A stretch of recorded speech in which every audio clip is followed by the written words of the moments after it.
Corona के वार जारी हैं। वायरस के शिकार अफराद की तादाद 875 तक जा पहुंची है। मुल्क के मुख्तलिफ शहरों से आगाह करने के लिए हमारे नुमाइंदगान हमारे साथ इस वक्त मौजूद हैं।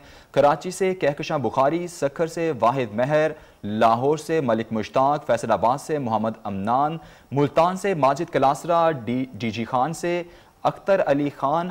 हम रुख करेंगे लाहौर का, जहां पर मियो अस्पताल में मौजूद हैं हमारे नुमाइंदे मलिक मुश्ताक। उनसे जानेंगे। मलिक मुश्ताक, बताइए मियो अस्पताल में इस हवाले से क्या क्या इंतजाम किए गए हैं?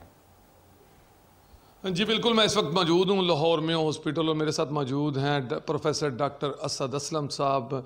ये चीफ़ एग्जेक्टिव हैं। इनसे बात करते हैं, इनसे जानते हैं, क्योंकि रोज़ाना की बुनियाद पर जो है लाहौर में हॉस्पिटल में भी कोरोना के हवाले से सूरत हाल तब्दील होती हुई दिखाई दे रही है। जो पेशेंट है वो लाहौर में हॉस्पिटल में रेफ़र किए जा रहे हैं। तो अब आपके पास कितने पेशेंट हो गए और इलाज का क्या तरीक़ाकार है? देखें जी, जहाँ तक मेयो हॉस्पिटल का ताल्लुक है, इस वक्त हमारे पास टोटल मरीज़ जो दाखिल हैं वो 29 हैं और 29 में से 6 मरीज़ ऐसे हैं जो दोनों लैब से पॉजिटिव हैं, प्राइवेट और सरकारी लैब से, और 8 मरीज़ ऐसे हैं जो प्राइवेट लैब से पॉजिटिव हैं, तो उनका भी सैंपल हमने दोबारा भिजवा दिया है।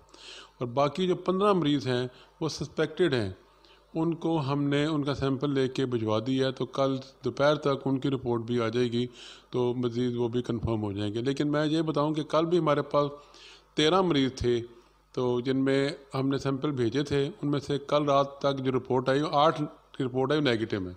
मामूली बुखार या खांसी होती है तो हम उसको सिम्टोमेटिक इलाज, उसको पैनाडोल दे देते हैं, और ऐसी कोई कॉम्प्लिकेशन नहीं आई कि हम किसी को भी हाई डिपेंडेंसी यूनिट में या आईसीयू में शिफ्ट कर सकें।